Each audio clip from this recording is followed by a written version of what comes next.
Je suis très attaché au monde mutualiste car je suis plus que respectueux de la démarche réformiste, progressiste, refondatrice qui est la vôtre, de votre capacité à vous attaquer aux problèmes tels qu'ils sont, sans œillères, sans prérequis, sans préjugés. Et puis, cette salle me rappelle, je dois le dire, tant de souvenirs, de bons souvenirs que je ne pouvais difficilement me dérober à y revenir dans une autre fonction. Ça faisait longtemps, à vrai dire. Comme premier témoignage de cette matinée sur le thème que vous avez choisi pour une refondation de notre système de santé et de protection sociale, vous m'avez donné la tâche de présenter en une vingtaine de minutes un regard sur le financement de la protection sociale. Alors j'espère qu'il ne sera pas trop comptable et technocratique, mais vous comprendrez qu'en ma qualité de Premier président de la Cour des comptes, il peut y avoir ici ou là quelques remarques un peu précises qui ne dérobent pas pour autant au devoir d'efficience que vous avez souligné. C'est court pour un sujet si vaste et si crucial, et je vais quand même essayer de m'astreindre à l'exercice avec, pour mon propos, un unique fil directeur, qui est que dans la situation budgétaire où nous sommes, qui est honnêtement assez dramatique, assez inédite, hors d'une période de crise, car nous ne sommes plus maintenant en période de crise, le remède n'est pas dans l'austérité, mais il est dans la garantie de la qualité de la dépense publique. Et ça vaut pour toutes les dépenses publiques, qu'il s'agisse des dépenses de l'État, des dépenses des collectivités locales, mais aussi des dépenses sociales. Avant de centrer la focale sur les finances sociales, il me semble important de revenir tout de même devant vous sur la situation de nos finances publiques, toutes administrations publiques confondues, car nous devons quand même être très conscients de ce qui nous attend de là où nous sommes. Et là-dessus, nos conclusions sont extrêmement claires. La situation des finances publiques est inquiétante. Et le nouveau ministre des Comptes publics a même dit hier qu'elle était grave, très grave. La dette publique, le déficit public atteignent aujourd'hui des proportions très importantes. Alors, sans entrer dans le détail, disons que les 2 dernières années ont été très mauvaises. L'année 2023 devait être théoriquement une année de rétablissement des comptes publics, mais à la fin, le déficit s'est établi à 5,5 points de PIB, soit 150 milliards. C'est 0,6% de plus que les prévisions gouvernementales, dû pour l'essentiel à un problème auquel il faudra s'attaquer tout de même, c'est qu'on n'est plus capable de prévoir correctement les recettes dans ce pays. On peut toujours dire, voilà, la croissance change de composition, etc. Mais je constate ce fait, car malheureusement, ça se reproduit en 2024. L'histoire se répète. Et elle se répète plutôt pour le pire que pour le meilleur. Après ces 5,5, qui étaient un résultat tout à fait désastreux, on a dit que les déficits devaient se réduire à 5,1% en 2024. Hier, nous apprenons de la bouche même du ministre devant la commission des finances que ce sera plus de 6%. Alors plus de 6%, je ne sais pas ce que c'est, mais c'est au moins 6%. C'est donc un chiffre qui dépasse cette barre. C'est 2 fois plus que ce que nous serions censés faire. La Cour des comptes avait alerté, en fait, depuis juillet, sur des risques très importants de dérapage qui pesaient sur la trajectoire en 2024 et jusqu'en 2027. Et nous avons souligné à l'époque que l'objectif de maîtrise des dépenses fixé par le gouvernement serait très difficile à respecter, car il reposait sur un effort d'économie en vérité très important. Et puis, dans un contexte politique que je n'ai pas besoin de rappeler ici. La situation est aujourd'hui très préoccupante, je ne peux pas le cacher, car le principal problème, ce n'est pas tant le niveau des déficits que le niveau de la dette et le remboursement de la dette. C'était 25 milliards d'euros en 2021, c'est aujourd'hui plus de 50 milliards d'euros. Alors 25 milliards d'euros, c'est à peu près le budget du logement, 50 milliards d'euros, c'est le budget de la défense. Et je suis incapable d'actualiser les chiffres, mais ils étaient à 83 milliards d'euros avant la détérioration. Ils sont probablement à quelques 90 milliards d'euros de remboursement annuel en 2027, au train où ça va. Ce qui veut dire d'abord que tout investissement public dans cette situation est compromis, car chaque euro qu'on utilise pour rembourser la dette est un euro en vérité inutile, perdu pour la société, perdu pour la cohésion sociale, perdu pour le service public. Et puis, de surcroît, si cette dette continue à s'accroître, c'est ce qu'on appelle l'effet boule de neige, à ce moment-là, le prix de ce remboursement, le taux d'intérêt ne cesse de s'accroître, et l'écart de taux d'intérêt entre la France et l'Allemagne a doublé depuis la dissolution de l'Assemblée nationale. Donc, nous sommes quand même devant une véritable cote d'alerte, et c'est un peu là-dedans que s'inscrivent nos réflexions. La situation financière de la sécurité sociale, et notamment celle de l'assurance maladie, vous le savez très bien, Monsieur le Président, vous ne cessez de le répéter avec beaucoup de courage et de lucidité, est elle aussi dégradée. Et la Cour des comptes s'alarme globalement d'une perte de maîtrise des comptes sociaux. La fin de la crise sanitaire, la croissance économique des 2 dernières années ont certes permis une certaine résorption du déficit de la sécurité sociale après des sommets qui avaient atteint logiquement en 2020 et 2021, la crise Covid, le quoi qu'il en coûte, là pour le coup, était totalement justifié, nos vies étaient menacées, les entreprises devaient survivre, le système de protection sociale devait être conforté, mais le rythme de cette amélioration, en fait, s'essouffle. Le déficit s'établissait en 2023 à 10,8 milliards d'euros. Il était donc près de 4 milliards d'euros supérieur aux prévisions de la loi de financement initiale. Ça s'explique là aussi par de moindres recettes. C'est accentué par une faible maîtrise de la dépense d'assurance maladie, puisque la branche maladie porte en effet à la fois la totalité du déficit 2023 de la sécurité sociale et elle est aussi responsable de la totalité de sa dégradation par rapport à la prévision initiale. L'amélioration par rapport à 2022, imputable à la fin de la pandémie de Covid-19, signifie qu'il n'y a eu en fait aucun effort réel d'économie. Et par ailleurs, ce n'est pas une surprise pour vous, vous ne cessez de le dire aussi, les perspectives pour 2024 et les années suivantes sont inquiétantes. En 2024, on prévoyait un déficit de 10,5 milliards d'euros, équivalent à celui de 2023. La Commission des comptes de la sécurité sociale, en mai, annonçait des prévisions plus dégradées, avec un déficit qui pourrait aller jusqu'à 16,6 milliards d'euros. Et en fait, ça pourrait être encore plus, car il y a, on le sait, un fort dérapage des dépenses. Nous évoquions tous les deux ce matin, en arrivant ici, un chiffre autour de 19 milliards d'euros. Dans cette situation, je ne voulais pas vous écraser de chiffres et de chiffres négatifs, il y a quand même une chose dont nous devons être conscients, comme citoyens, comme Français, c'est que nous ne pouvons pas nous dérober encore vis-à-vis de nos engagements européens. L'euro n'est pas une contrainte pour nous. C'est un projet, c'est une protection. Si nous n'avions pas l'euro aujourd'hui, nous n'aurions pas quelques 0,8 points de différence de taux d'intérêt avec l'Allemagne, mais 4, 5, 6 points. Notre pays serait en réalité à peu près totalement bloqué. Nous sommes les grands bénéficiaires de l'euro. Nous avons la même monnaie que l'Allemagne.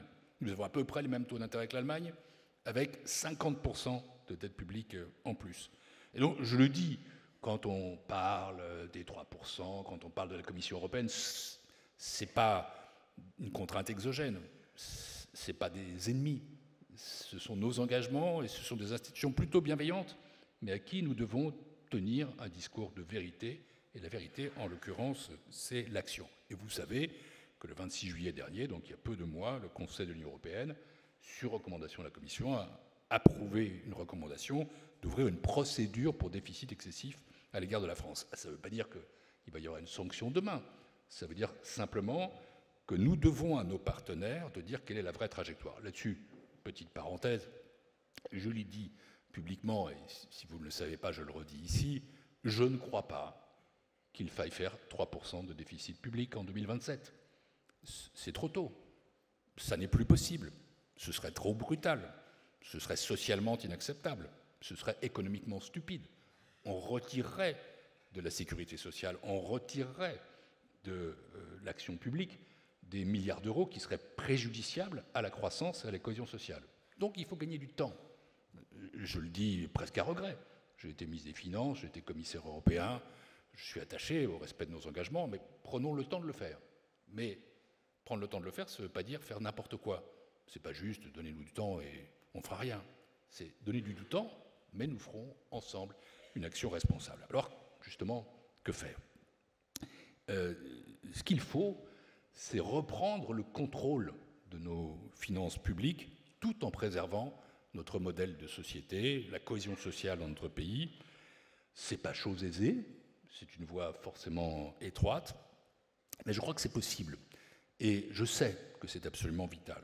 Il faut construire, il reste quelques jours pour ça, le gouvernement doit adresser au Conseil des finances publiques que je préside sa copie en quelque sorte lundi prochain, le 30 septembre, un projet de loi de finances et un projet de loi de financement de la sécurité sociale, bref, un ensemble financier qui soit sérieux, qui soit crédible, qui dise la vérité aux Français.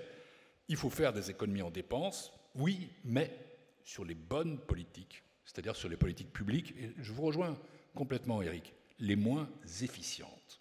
Le but, c'est bien d'améliorer l'efficience. Je ne suis pas un partisan de l'austérité, je viens de vous redire que 3% en 2027, c'était non, mais je pense que la dépense publique doit impérativement être de qualité, sans faire de compromis sur des domaines qui exigent des investissements, et vous avez cité la triple transition dans laquelle nous étions, et je suis entièrement d'accord avec ça, à commencer par la transition écologique et la transition numérique. Il faut que chaque euro dépensé dans le champ de la protection sociale, comme dans les politiques publiques en général, soit une dépense de qualité. Et c'est cela qui nous permettra d'assurer, dans les années qui viennent, un financement plus permanent des déficits sociaux. Dans la trajectoire actuelle, la dette sociale serait de plus en plus portée par l'ACOS, ce qui pourrait placer la sécurité sociale en situation de grande fragilité financière. Et c'est la raison pour laquelle la Cour des comptes préconise de définir un programme pluriannuel de régulation des dépenses partagé avec les parties prenantes. Nous recommandons aussi de procéder à un renforcement des outils et des instances de pilotage. Vous avez évoqué la dimension partenariale, le dialogue, c'est aussi tout à fait notre position. Il me semble par ailleurs urgent d'opérer un changement d'échelle dans la lutte contre les fraudes. Il faut aussi mettre en place des mesures structurelles d'adaptation de l'offre de soins aux besoins de la population. Alors, pour entrer un peu plus dans le concret, chose qui n'est pas toujours agréable, parce que qui dit économie dit forcément d'aller toucher ici ou là à des systèmes qu'on considère comme des acquis, mais qui en fait ne sont pas efficaces et ne sont pas efficients. La Cour, au fil du temps, a esquissé de nombreuses pistes en fait pour retrouver la maîtrise des comptes sociaux. Et elles ont toutes en commun cette volonté de viser l'amélioration de la qualité de la dépense. Ça fait 4 ans et demi que je suis à la tête de cette institution, et c'est le cap que je lui ai fixé. Arrêtez de parler quantité avant tout, d'abord la qualité, mais en améliorant la qualité, en réalité, on maîtrise la quantité. Ça ouvre aussi des réflexions sur l'organisation de notre modèle social, en envisageant certains scénarios alternatifs et une meilleure répartition des rôles entre les acteurs de la protection sociale. Ce que je vais dire là, ce sont les travaux de la Cour. Ce n'est pas toujours mon opinion personnelle, mais je ne suis pas là pour ça. Je représente une institution. Ce n'est pas toujours ce que vous pensez, mais c'est un certain nombre de pistes pour le débat. Ces pistes, elles recoupent en fait largement les thèmes des tables rondes et des échanges qui auront lieu aujourd'hui, et qui s'annoncent passionnants. Et je vais revenir sur certaines de nos préconisations et certains de nos axes de réflexion, en partant d'un document que vous connaissez bien, qui est le rapport sur l'application des lois de financement de la sécurité sociale, nous l'appelons le RALS, qui est remis chaque année au Parlement, chaque année au printemps, le dernier date de mai 2024. Et j'évoquerai bien entendu des constats et des propositions formulées par la Cour dans d'autres publications. Et je pense qu'il faut vraiment réfléchir à tout ça, parce qu'à défaut, c'est notre modèle de protection sociale qui risque d'être fragilisé, car à un moment donné, on arrive à des mesures qui sont paramétriques, du rabot, qui tapent n'importe où, et qui justement n'améliorent pas l'efficience tout en dégradant la cohésion sociale. Parmi les gisements d'efficience sur lesquels la Cour a travaillé figurent d'abord ce qu'on appelle les niches sociales sur les compléments de salaire, dont le périmètre, vous le savez, a été étendu par l'État depuis la crise des Gilets jaunes.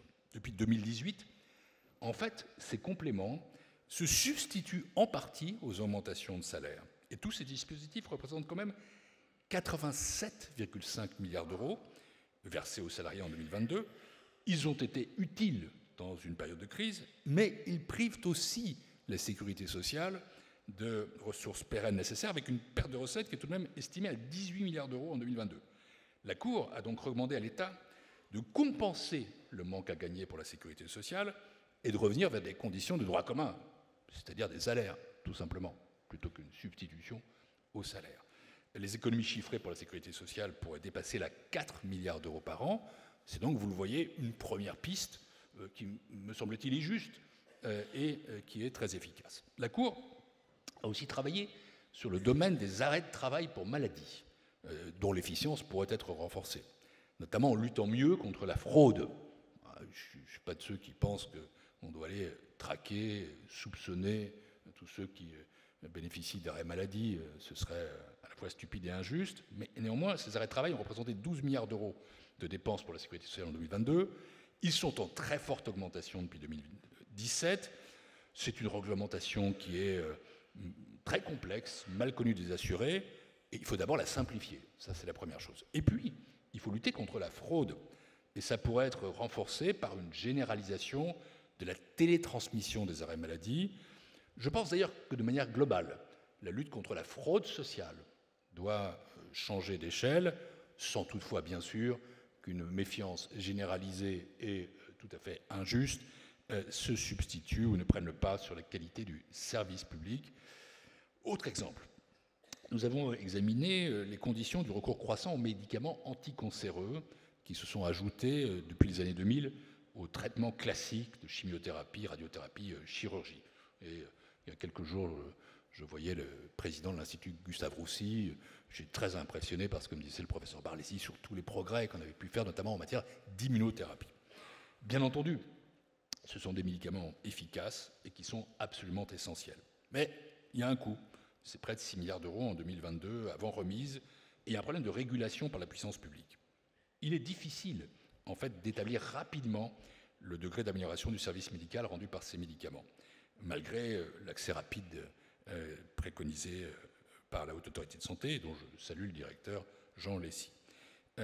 Et donc, il est proposé au Comité économique des produits de santé de renégocier le prix de ces médicaments quand les résultats sont inférieurs à ceux qui étaient attendus initialement. Là aussi, c'est une mesure d'efficience qui ne remet nullement en cause, au contraire, la recherche en matière. Une autre amélioration possible de notre système de soins, qui sera probablement évoquée dans la table ronde tout à l'heure sur l'attractivité, concerne l'intérim médical.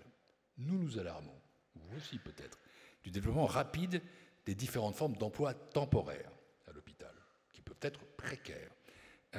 Et il s'agit vraiment tout d'un enjeu important de cette nature, oui, de précarité, de statut des personnels. Et au-delà, le recours croissant à l'intérim médical représente également un coût important. Les rémunérations des médecins contractuels, notamment, dépassent très fréquemment les plafonds réglementaires, et ça interroge les médecins hospitaliers qui ont parfois des durées de travail plus importantes que leurs collègues. La part croissante des emplois temporaires, notamment dans les petits hôpitaux, où elle atteint tout de même le tiers des médecins, rend les équipes médicales instables. Ça fragilise la qualité des soins. Et nous pensons que les règles de recours à ces emplois temporaires devraient être mieux définies, qu'un contingentement de ce type de contrat doit être envisagé. Il faut toujours préférer les contrats permanents. La Cour des comptes a aussi analysé une question très sensible, bien sûr, qui est celle de la fermeture de lits d'hôpitaux. Vous le savez comme moi, mieux que moi, le nombre de lits a baissé de 23% entre 2000 et 2022 pour l'ensemble des hôpitaux publics et privés. Ça s'explique pour moitié par un transfert de lits de soins de longue durée de l'hôpital vers les EHPAD et pour moitié par la montée en charge de la chirurgie réalisée en ambulatoire, sans nuitée dans l'hôpital. C'est aussi un élément de progrès. Mais cette politique a été insuffisamment et mal pilotée. Surtout, il faut être très lucide sur un point, c'est qu'il est impossible aujourd'hui d'envisager une poursuite de la réduction du nombre de lits. Ces lits seront de plus en plus importants, au contraire, à l'avenir, dans un pays qui doit faire face à une transition démographique, vous l'avez évoqué, qui est celle du vieillissement de la population. En revanche, tout en acceptant et en accompagnant cette augmentation du nombre de lits, une accentuation du recours à l'ambulatoire, une meilleure coordination des professionnels de santé pour fluidifier les parcours de soins doit être envisagée, et nous estimons qu'une progression du taux de chirurgie ambulatoire de 62,3% en 2021 à 80% permettrait de compenser un tiers des besoins nouveaux en lits liés au vieillissement de la population. La Cour propose aussi d'autres vecteurs d'amélioration de la qualité de la dépense sociale. Je pense à la qualité du service rendu par les caisses de sécurité sociale. Je pense à l'enjeu numérique en santé. D'abord, Mon Espace Santé, un projet relancé en 2019 après plusieurs échecs, doit être plus utilisé. Il doit recueillir l'adhésion du public et c'est un projet coûteux, certes, 700 millions d'euros. Il faut ajouter les dépenses du Ségur du numérique qui a coûté 2 milliards d'euros. Mais tout ça est vecteur d'amélioration. Nous proposons là une extension du numérique en santé comme une solution et l'alimentation par les professionnels de santé est également à ce jour très sensiblement en deçà des objectifs. Bref, il y a toute une série de pistes d'amélioration qui vont dans le sens de la transition numérique qu'évoquait Éric Chenu. Il en est de même pour le système national des données de santé, dont les potentialités en matière de prévention ont été multipliées par l'intelligence artificielle, mais nous constatons que c'est une base de données qui reste aujourd'hui assez largement sous-exploitée, que la procédure d'accès pour les chercheurs est anormalement lourde et longue, et nous pensons qu'il faut lui donner un nouvel élan, en réglant d'abord la question de l'hébergement des données, aujourd'hui bloquées, faute d'entreprises européennes capables de répondre aux exigences en matière de sécurité des données. Toujours dans l'objectif d'améliorer la dépense sociale par des mesures structurelles d'efficience, la Cour a aussi examiné la retraite des professions libérales ou encore les aides accordées aux familles nombreuses. Je sais que la table ronde qui va suivre mon intervention traitera des leviers d'efficience des dispositifs de santé et de protection sociale, et c'est la raison pour laquelle j'ai souhaité détailler, même si c'est de façon assez rapide, certains des leviers identifiés par les juridictions financières, par la Cour des comptes. Mais même si tout ce que je viens de dire était mis en œuvre, c'est une pensée tout de même optimiste, et puis ça mérite débat, ces leviers d'efficience ne sauraient à eux seuls rendre notre modèle de protection sociale soutenable. D'abord, nous ne prétendons pas avoir tout couvert, vous savez, c'est une chambre de la Cour des comptes qui mène des travaux très importants en la matière, et puis nous pensons qu'il faut aussi engager une réflexion sur l'articulation et la répartition des rôles entre les acteurs de la protection sociale, comme vous l'avez esquissé, Monsieur le Président. Chaque acteur doit participer à sa place, et vous avez la vôtre, elle est éminente, à l'effort collectif d'amélioration de la qualité de la dépense sociale. La Cour a déjà analysé le financement de la protection sociale à travers ce prisme de répartition des rôles, et nous avons, par exemple, publié un rapport à la demande de la Commission des affaires sociales de l'Assemblée nationale sur les complémentaires santé, sujet que vous avez abordé dans votre intervention liminaire.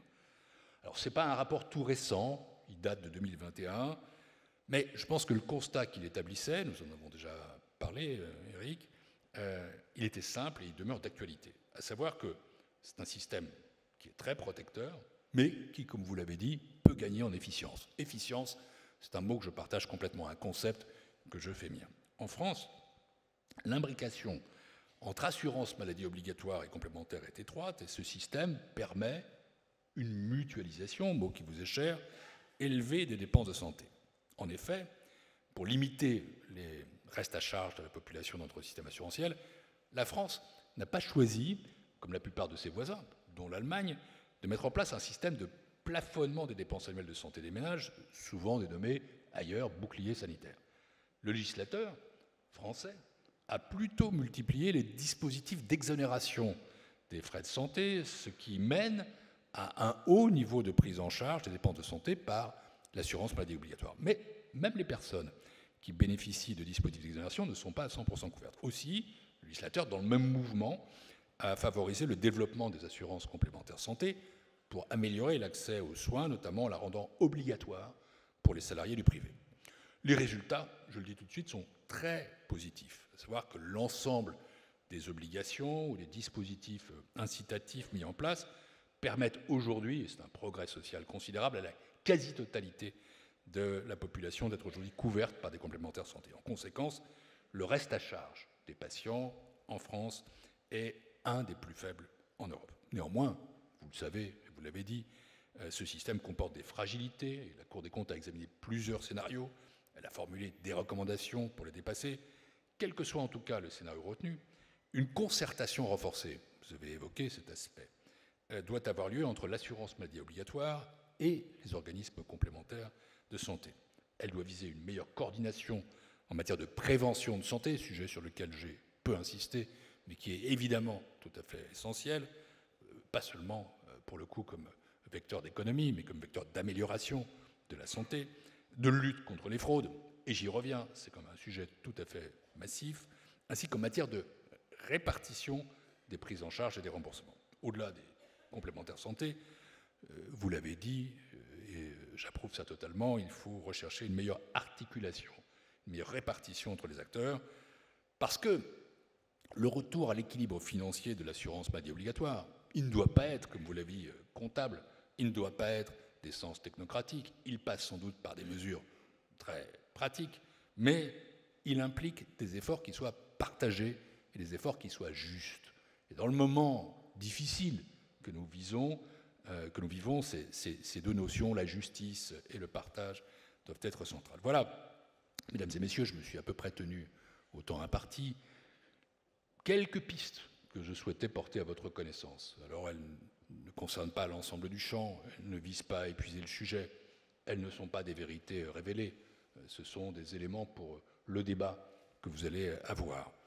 J'espère, en effet, comme vous l'avez dit, Président, que la Cour des comptes et les juridictions financières jouent là un rôle qui est essentiel, qui est celui de l'évaluation de la politique publique et des politiques publiques sociales aussi, du débat sur l'efficience et notamment les échanges que nous avons avec le Parlement, mais aussi avec les partenaires sociaux, contribuent à ce rôle. Nous tirons en vérité une sorte de sonnette d'alarme depuis plusieurs années, mais nous constatons malheureusement que nous ne sommes pas suffisamment entendus en la matière, que la situation, que les perspectives continuent de se dégrader. Nous sommes dans un contexte où la croissance des recettes ralentit, et je le redis, faisons-y attention, et que l'État d'abord y fasse attention. La machine à prévoir les recettes est manifestement cassée. Quand chaque année, on a 0,6 points de PIB de recettes qui ne rentrent pas et que ça n'a pas été vu, ça pose un problème massif de crédibilité, d'efficacité et d'efficience. Dans ce contexte, la maîtrise de la dépense, la qualité de ces dépenses, je n'ai pas parlé du fameux sujet qui occupe tout le monde, le sujet fiscal, il est présent, il n'est pas tabou, mais tout de même, la qualité de la dépense est essentielle. Tout ça doit constituer le fil directeur de la gestion des finances publiques et aussi de la sécurité sociale. Et ce constat-là n'appelle pas encore une fois à une austérité qui dégraderait le service public, qui menacerait la cohésion sociale, mais à la mise en œuvre de mesures intelligentes, réfléchies, concertées, dialoguées, dont j'ai esquissé uniquement quelques exemples, mais ça nous conduit aussi à ce que vous avez esquissé vous-même, une réflexion plus globale sur le système dans son ensemble, réflexion à laquelle la mutualité apporte des contributions tout à fait essentielles et positives. Pour ce qui nous concerne, nous participons à cette réflexion à notre place, avec notre rôle, qui est tout de même celui du contrôle des comptes et de la gestion.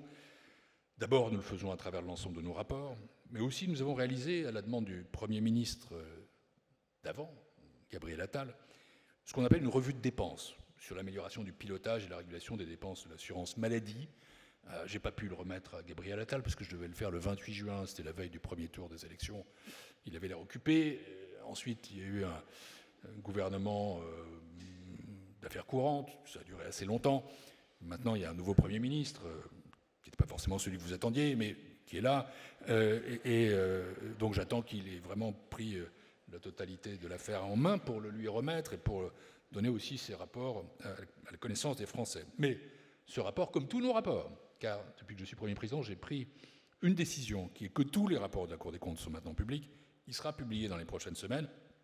Il comprend de nouvelles pistes d'économie qui sont toujours basées sur la recherche de l'efficience, toujours basées sur la qualité de la dépense publique, avec toujours ce souci de ne pas dégrader la qualité de nos politiques sociales, parce que l'essentiel, au fond, il est là.